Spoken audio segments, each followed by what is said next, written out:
South India Shopping Mall. Weddings and festive celebrations. సరికొత్త designs తో అద్భుతమైన కలెక్షన్. సార్ అంటే అప్పుడు మీ జనరేషన్ టైంలో ఇప్పుడున్న జనరేషన్ టైంలో అసలు చాలా టెక్నికల్ గా చాలా పెరిగింది. అప్పట్లో డ్రమ్స్ వాయించాలంటే అదొక డిఫరెంట్ డ్రమ్స్ ఉండేవి. అప్పట్లో మ్యూజిక్ అంటే అదొక డిఫరెంట్, అంటే ఓల్డ్ ఈజ్ గోల్డ్. అంటే సేమ్ ఇన్స్ట్రుమెంట్స్ ఇప్పుడు అన్ని ఎలక్ట్రానిక్ టైప్ అండి కంప్లీట్ గా. ఏంటంటే మొత్తం అంటే మీరు ఎలా చెప్పాలి శాంపుల్స్ లాగా అనమాట, ఒరిజినల్స్ లేవు అన్ని ఏఐ లాగా అన్ని. Everything is recorded. డ్రమ్స్ మనం వచ్చి కొట్టకర్లా, దాంట్లోనే ఉంటుంది. డూమ్ డిష్ డిష్ టాక్ డిష్ అన్నీ ఉంటాయి. మనం దాన్ని ప్రోగ్రామ్ చేయాలి, అలా మనం ప్రోగ్రామింగ్ చేసుకోవడం అంతే కంప్యూటర్లో. ఈవెన్ కీబోర్డ్స్ కూడా ఎలక్ట్రానిక్ అలా చేస్తే అది కొట్టుకుంటూ పోతుంటుంది ఎంతసేపు కావాలో. దాంతో వేరే టోన్స్ యాడ్ చేస్తే this all sampling, I mean programming అనమాట. లాజిక్ అని ఒక సాఫ్ట్వేర్ వచ్చింది, దాంట్లో కంప్లీట్ ప్రోగ్రామింగ్ అనేది ప్రతి ఒక్కళ్ళు ఇప్పుడు ఈజీ అయిపోయింది. Easy method for the composer, young composers కదా చాలా ఈజీ. ఆ రోజులో మాకు అన్నీ ఏమీ లేవు. నేనైతే 3 track రికార్డింగ్ నుండి 6 track రికార్డింగ్ వచ్చి, తర్వాత 24 track వచ్చి, తర్వాత మల్టీ ట్రాక్స్ చేసాం. అన్ని ఇంత చూసి వచ్చాను నేను. మీరు 3 track రికార్డింగ్ అంటే ఏవి అసలు ఆ 3 trackలో అన్నీ చేయాలి. సింగర్స్, రిథమ్ బాక్స్, కోరస్లు and orchestra, everything we have to balance in correct way. అలా ఉండేది. మేము వచ్చేసరికి ఎలక్ట్రానిక్ వచ్చింది కదా, ఎలక్ట్రానిక్స్ రికార్డ్ చేయడం చాలా కష్టం ఆ రోజుల్లో. అలాగా మేము చాలా కష్టపడి తర్వాత ఎలక్ట్రానిక్స్ డైరెక్ట్గా ఇన్పుట్ ఇచ్చి ఏదో చాలా ట్రై చేసాం అన్ని. వి సక్సీడెడ్ ఆల్మోస్ట్. ఇంకా చాలా వరకు చెప్పాలంటే మీరు హిట్ కొట్టిన వాటిల్లో అంటే ఒక లిరిక్స్ ఎంత ఇంపార్టెంటో, ఆ లిరిక్స్ సూపర్ డూపర్ హిట్ అవ్వాలి అంటే ఆ మ్యూజిక్ కూడా అంతే ఇంపార్టెంట్. అవును, catch lyric writer, music director you are the both of main అనమాట సాంగ్కి. సింగర్స్ తర్వాత వస్తారు. అది ఎవరు పాడినా హిట్ అవుతుంది డెఫినెట్గా. సింగర్స్ ఇల్లే పాడాలి అది కాదు. ఆ రోజున మాకేంటంటే చాలా బిజీగా ఉండేవాళ్ళం. ఇప్పుడు ఇళయరాజా గారు కానీ మేము కానీ, కేవి మహాజన్ గారు ఆయన ఎరాలో ఆయన బిజీ, అఫ్కోర్స్ ఇళయరాజా గారు బిజీ, మేము బిజీ. ఈ బిజీ టైంలో ఏంటంటే మాకు ఫాస్ట్గా అయిపోవాలి రికార్డింగ్స్. కొత్త వాళ్ళతో ట్రై చేయలేదు, టైం ఉండదు మాకు అసలు. ఒక ఫ్యాక్టరీలో జరుగుతుంటుంది రికార్డింగ్స్. ఆ టైంలో మేము కొత్త వాళ్ళతో ట్రై చేయాలంటే పాపం అందరూ వచ్చి అడుగుతుంటారు. అప్పటికీ నేను ఎంకరేజ్ చేశాను చాలామంది, మనోని కానీ, తర్వాత మురళి అని, వారు ఇప్పుడు లేరు, మురళి అని సింగర్, అతను కూడా చాలా పాటు పాడాడు. తర్వాత చాలామంది అది ఎంకరేజ్ చేశారు. ఇంకా ఫీమేల్ సింగర్స్తో చాలామంది ఎంకరేజ్ చేశారు. బట్ అలాగనమాట. మీరు లైన్స్ రాసి మీకు ఎవరైతే ఇస్తారో అది మ్యూజిక్ ఇది కంపోజ్ చేయాలి అనేటప్పుడు అప్పట్లో 90s లో కానివ్వచ్చు, ఇప్పుడు 20s అరుంధతి వరకు ఇది చాలా డిఫికల్ట్గా అనిపించిన ఏదైనా ఒక మ్యూజిక్ ఆల్బమ్? అరుంధతి కూడా కొంచెం డిఫికల్ట్గా అనిపించింది. ఎందుకంటే స్టోరీ ఇట్ సెల్ఫ్ న్యూ. ఒక అరుంధతి ఒక క్యారెక్టర్, ఒక గద్వాల్ సంస్థానంలో ఆవిడ ఉన్న క్యారెక్టర్. ఆవిడ మీద ఒక పాట కావాలంటే ఇది ఒక థీమ్ సాంగ్, ఎంటైర్ మూవీ వస్తుంటుంది ఆ సాంగ్. ఒక థీమ్ సాంగ్ కావాలంటే దానికి మటుకు చాలా హార్డ్ వర్క్ చేశాను నేను మొత్తం. కానీ ఎంతైనా నెరేట్ చేసే విధానం కరెక్ట్గా ఇంజెక్ట్ చేయాలి. ఫస్ట్ ఆఫ్ ఆల్ డైరెక్టర్ అనేవాడు లేకపోతే రైటర్ అనేవాడు మాకు స్టోరీ చెప్పడం కానీ కరెక్ట్గా ఇంజెక్ట్ చేస్తే మ్యూజిక్ ఆటోమేటిక్గా వచ్చేస్తుంది. అంతే, కరెక్ట్ దిగిపోవాలి అంతే. నాకు అలాగే నువ్వు నాకు నచ్చేవైతే మా ఈయన త్రివిక్రమ్ శ్రీనివాస్ గారు కూర్చోబెట్టి అలా ఇద్దరు కూర్చొని నవ్వుకుంటూ చెప్పాడు. అసలు చెప్తుంటేనే మ్యూజిక్ వచ్చేసింది టోటల్గా. అన్ని సాంగ్స్ హిట్ కదా దాంట్లో. అలాగే నువ్వే కావాలి కూడా అలాగే వాళ్ళు సేమ్ త్రివిక్రమ్ అండ్ శ్రీనివాస్ గారు అండ్ విజయ్ భాస్కర్ గారు డైరెక్టర్. అలాగా ఆ డైరెక్టర్ చెప్పే విధానాన్ని బట్టి ఉంటుంది టోటల్గా. కొన్ని సినిమా కమర్షియల్ సినిమాలు ఏంటంటే సిచ్యువేషన్స్ చాలా తక్కువ ఉంటాయి. ఓన్లీ ఒక సాంగ్ ఫర్ సాంగ్ సేక్ ఉంటుంది. హీరో ఇంట్రొడక్షన్ అని, ఇంట్రోల ముందు సాంగ్ అని, మళ్ళీ క్లైమాక్స్ సాంగ్ అని, ఈయన ఫాస్ట్ నెంబర్స్ చేయాలి, క్యాచీగా ఉండాలి, ఒక్కసారి వినగానే పాట ఎక్కిపోవాలి, ఇన్స్టెంట్ అనమాట. అలా ఉంటుంది మాకు. అలా చేయాలంటే చాలా కష్టమైన పని అది. అది నేను మా గురుగారి నేర్చుకున్నాను, మా చక్రవర్తి గారి దగ్గర. అదన్నీ క్యాచీ పల్లవులే ఆయన తీసుకుంటే ఆయన హిట్ రేంజ్ ఉండాలి. అసలు ప్రతి పాట హిట్ అంటే ఆయన లిరిక్తో స్టార్ట్ చేస్తాడు. ఆ బీటు మేమంతా అక్కడ బ్యాచ్ ఉంటాం కదా, మేమంతా వర్క్ చేస్తూ ఉంటాం. ఆ లిరిక్తో స్టార్ట్ చేస్తాడు, కిక్గా ఉంటుంది అనమాట. ఆ అలవాటు నాకు వచ్చింది. మా గురుగారి తర్వాత నేను లిరిక్తో స్టార్ట్ చేస్తానండి. అంటే ఒక అబద్ధపు సాహిత్యం అనమాట. అది ఏదైనా అవని ఒక క్యాచీ వర్డ్ తోటి స్టార్ట్ చేసి దాని నుండి అలా డెవలప్ చేస్తూ ఇలా చాలా పాటలు జరిగినాయి. అంటే ఏదైనా గొప్పగా చెప్పుకోవడం కాదు, అంటే నాకు పాట హిట్ అవ్వాలి. సూపర్. అల్టిమేట్గా అదే కదా. అది జనాలకి ఎక్కాలి అంతే. అది ఎక్కడ తీసిన ఏది కాదు, క్యాచీగా ఎక్కాలి అంతే. అందుకనే కొన్ని వర్డ్స్ పెట్టేసరికి మా డైరెక్టర్ కూడా కోటి పాడింది బాగుంది, దాన్ని బేస్ తీసుకుని రాయండి గురుగారు అని. వేటూరు గారు కూడా సమ్టైమ్స్ ఇది నాకు తీసుకున్నారు. ఆయన భువనచంద్ర గారు కానీ సిరివెన్నెల గారు కానీ అందరూ చిన్న చిన్న వర్డ్సే. నేను పెద్ద పలరాంత రాయను, నాకు క్యాచ్ అంటే ఆ బీటు సౌండింగ్ కావాలి, నాకు సౌండ్. అంతే.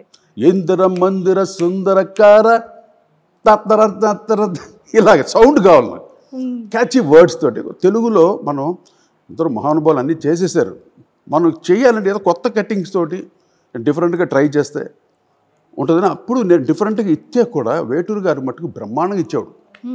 పదాలు మట్టుకు క్యాచీగా ఉండేది అనమాట, ట్యూన్కి తగ్గట్టుగా. అలాగే సిరివెన్నెల సీతారామ శాస్త్రి గారిని, భువనచంద్ర గారు కానీ, they are great wonderful writers. And of course మా బాలు గారు, చిత్ర, అన్ని వాళ్ళు అన్ని పాటలు వాళ్ళే పాడారు నాకు. ఎందుకంటే నాకు బాలు గారు పాడకపోతే ఇంకా నాకు ఆ సాటిస్ఫాక్షన్ ఉంటుంది, అదొక అండర్స్టాండింగ్ అంతే. అదే టీం కుదిరిపోయింది మాకు. ఎంతైనా ఆయనే పాడాలి ఏ పాట అన్నా. అంటే సాంగ్ కంపోజింగ్లోనే ఆ టింజ్ వచ్చేస్తుంది. ఇప్పుడు అఫ్కోర్స్ మెగాస్టార్ చేస్తున్నాం, బాలకృష్ణ గారికి చేస్తున్నాం, నాగార్జున గారికి చేస్తున్నాం, వెంకటేష్ చేస్తున్నాం, ఎవరికి చేసిన ఆ టింజ్ వచ్చేస్తారు. ఒక్కొక్కరికి ఒక స్టైల్ ఉంటుంది కదా, రాగానే ఆటోమేటిక్గా ఆ స్టైల్కి మేము మోల్డ్ అయిపోతాం. పాట ట్యూన్ వినగానే ఆయన మోల్డ్ అయిపోతాడు. ఇలాగా దట్స్ వాట్ హిట్. ఇంత హిట్ రేట్ వచ్చిందంటే దిస్ ఆల్ టీమ్ వర్క్.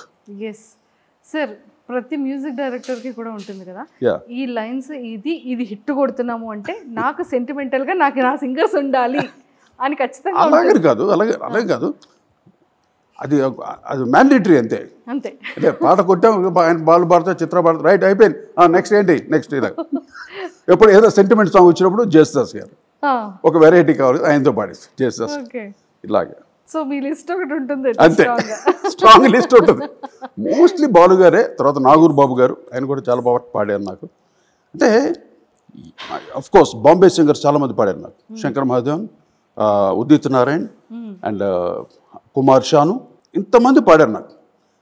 వాళ్ళు పాడిన పాటలు సూపర్ హిట్సే. అంటే పాట బాగున్నప్పుడు అది ఎవరు పాడినా సూపర్ హిట్ అవుతుంది, అర్థమైందా? అక్కడ ఏమి వేరే ఎవరు ఇది వీళ్ళు పాడారు కదా హిట్ కాలేదు అన్న ఛాన్సే లేదు. అలాగా నా పాటలు ఇప్పుడు రేపు అంతా నా మొత్తం నా టీం పాడుతున్నారు, పిల్లలు, యంగ్ టీం, ఇప్పుడు వచ్చిన యంగ్ బ్యాచ్ రేపు మా షోలో. సార్ నిజంగా చాలా మంచి ఆపర్చునిటీస్ జీ సరిగమప రియాలిటీ షోకి వెళ్ళిన ప్రతి ఒక్కరికి మంచి ఆపర్చునిటీస్ ఇచ్చారు సార్. అంటే మంచి టీం, వాడు కూడా బాగా నేర్చుకొని పాటలు పాడాలని. అంటే పాట పాడడం చాలా కష్టం అమ్మా, అది గిఫ్ట్. పైగా అది కొంతమందికే భగవంతుడు ఇస్తాడు. అలా చాలామంది జీలో అయితే అందరికి ఇచ్చాడు దేవుడు. జీ సరిగంప అందరూ బ్రహ్మాండంగా తయారయ్యారు పిల్లలు, అందరూ ఫామ్లో ఉన్నారు. అందరూ వాళ్ళు నాకు నా ప్రోగ్రామ్ వాళ్ళే వస్తున్నారు. సో అందరూ చెప్తున్నా, ఎవరు పాడినా యంగర్ జనరేషన్ పాడబడుతుంది, ఓల్డ్ జనరేషన్ పాడినా బాగుంటుంది నా పాట. ఇప్పుడు నిజంగానే ఈ ఈవెంట్ ఏదైతే మన 18th అక్టోబర్ రోజు జరుగుతున్న ఈవెంట్ 90s 20s ఎలా మ్యాచ్ అవుతుందని ఎక్సైటెడ్ గా ఉన్నాం సార్. అసలు మీరు చూడండి, అసలు అందరూ ఎంత బాగా ఎంజాయ్ చేస్తారంటే, ఎంజాయ్ కాదు గమ్మును కూర్చోవడం కాదు, అందరూ డ్యాన్స్ చేయటమే. ప్రతి పాటకి నేను యుఎస్లో చేశానమ్మా షోస్, ప్రతి పాటకి వాళ్ళు మొత్తం గ్రూప్ డాన్సెస్ అక్కడ, మొత్తం టీం అంతా వచ్చేసి మొత్తం డాన్సింగ్ అనమాట. అలాగే ఎంజాయ్ చేస్తాను నా పాటలు. అలాగా ఫస్ట్ టైం హైదరాబాద్లో ఫుల్ ఫ్లెడ్జ్డ్గా చేస్తున్నా ప్రోగ్రామ్ ఆఫ్టర్ లాంగ్ టైం, చాలా గ్యాప్ తర్వాత. అప్పుడు బాలుగారు, చిత్ర గారు ఉన్నప్పుడు, బాలుగారు ఉన్నప్పుడు నేను చేశాను 2-3 షోలు హైదరాబాద్ చేశాను. బట్ దిస్ ఇస్ అల్టిమేట్లీ ఒక న్యూ జనరేషన్, టూ జనరేషన్స్. అసలు నా పాటలు వింటే అప్పుడు విని చెప్పండి, నేను ఐ విల్ ఛాలెంజ్ దట్. అంత స్టైలిష్గా ట్రెండీగా ఉంటాయి నా పాటలు ఫర్ ఎవర్, ఎప్పటికి కాదు. ఇంకా అనేది 100 డేస్ అయినా కూడా నా పాటలు అలాగే అలా లైవ్లీగా ఉంటుంది, బతిగా ఉంటుంది అలాగే. సార్ ఈ ప్రిపరేషన్స్ ఎలా చేస్తున్నారు, ఎలాంటి సాంగ్స్ని చూస్ చేసుకున్నారు, ఎన్ని డేస్ నుంచి ప్రాక్టీస్ అవుతుంది? ప్రాక్టీస్ మటుకు 1.5 month అవుతుంది. సాంగ్స్ని సెలెక్ట్ చేసి ఏం చేశానంటే, ఆ ఓల్డ్ టింజ్ లేకుండా దాన్ని అంటే మళ్ళీ నేను రెక్టిఫై చేసి మళ్ళీ న్యూ ట్రాక్స్ చేసి దాన్ని న్యూ ఇన్స్ట్రుమెంట్స్ చేసి ఎలక్ట్రానిక్స్ యాడ్ చేసి న్యూ ట్రెండ్ చేశాను పాటలు. 90s లా ఉండదు ఆ పాటలు, తప్పకుండా రా. నేను ఊరికే చెప్పడం కాదు, అమ్మమ్మ నో అంటే నేను పాడతాను కానీ బట్ స్టేజ్లోనే వినాలి ఆ సౌండ్, అంతే. అసలు బీభత్సం. లైన్స్ అవి ఉంటాయా సార్? అవి కూడా లైన్స్ మార్చకూడదుగా, హిట్ సాంగ్స్ కదా, హిట్ సాంగ్స్ లైన్స్ అయ్యే ఉంటాయి. బట్ ఆర్కెస్ట్రేషన్ బీట్స్ అన్ని సమ్ ఎలక్ట్రానిక్ టోన్స్ అని జాయిన్ చేశాను. లేటెస్ట్ ట్రెండ్ ఆఫ్ టోన్స్ అని, డబ్ స్టెప్ అని, అలాగే కొన్ని ర్యాప్స్ అని. అందరూ ఎంజాయ్ చేస్తారు ర్యాప్ కూడా. నా పాటలు అన్ని ర్యాపులు ఉన్నాయి ఆల్రెడీ. ఫస్ట్ టైం నేను రాజు ఇంటర్వ్యూ చేసిన ర్యాప్ దశ ఎంటైర్ ఇండియాలో. చిరంజీవి గారి పాటలు త్రినేత్రుడు సాంగ్ చూస్తారు, ఏ పాప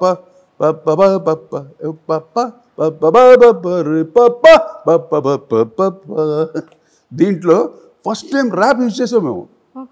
అప్పట్లో బపిలరి గారు డిస్కో చేస్తుంటాడు ఆయన. ఎవ్వరు ర్యాప్ జోలికి వెళ్ళా, భయపడేవాళ్ళు. ర్యాప్ ఏముందిలే అని. మేము కొత్తగా అప్పుడు రెహమాన్కి ఆయన బ్యాండ్ ఉండేది, దాంట్లో 2 ఆఫ్రికన్స్ ఉండేవాళ్ళు. వాళ్ళతోటి మేము ర్యాప్ చేయించాం. చాలా బాగుంటుంది త్రినేత్రుడి సాంగ్. అప్పట్లో బాగా హిట్. అంటే అప్పట్లో ఎందుకంటే this all break dance phobia అనమాట. అప్పట్లో మొత్తం ఒక మేనియా అందరికి. బ్రేక్ డ్యాన్స్ అందరూ బ్రేక్ డ్యాన్స్ చేసేవారు. ఆ మ్యూజిక్లో మేము స్టార్ట్ చేసాం బ్రేక్ డ్యాన్స్. అదేంటి అత్తకెమ్ముడు అమ్మాయికెమ్ముడు సినిమా ఉంది కదా, మా గురుగారు చక్రవర్తి గారు మ్యూజిక్, దాంట్లో ఒక సాంగ్ బ్రేక్ డ్యాన్స్ ఆయన చేశారు చక్రవర్తి గారు. ఆయన తర్వాత నెక్స్ట్ మేము అందుకున్నాం ఆ టార్చ్. అంటే ఒలింపిక్స్లో వెళ్తూ టార్చ్ ఇచ్చి వెళ్ళిపోతారు కదా, అలా ఆ టార్చ్ మాకు ఇచ్చాడు మా గురువు.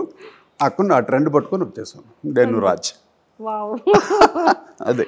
And for more videos, please subscribe to iDream. Please subscribe to iDream. Please subscribe iDream. And please subscribe to iDream. For more videos, subscribe to iDream.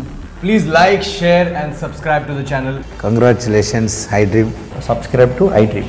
Subscribe to iDream. So subscribe to iDream Media.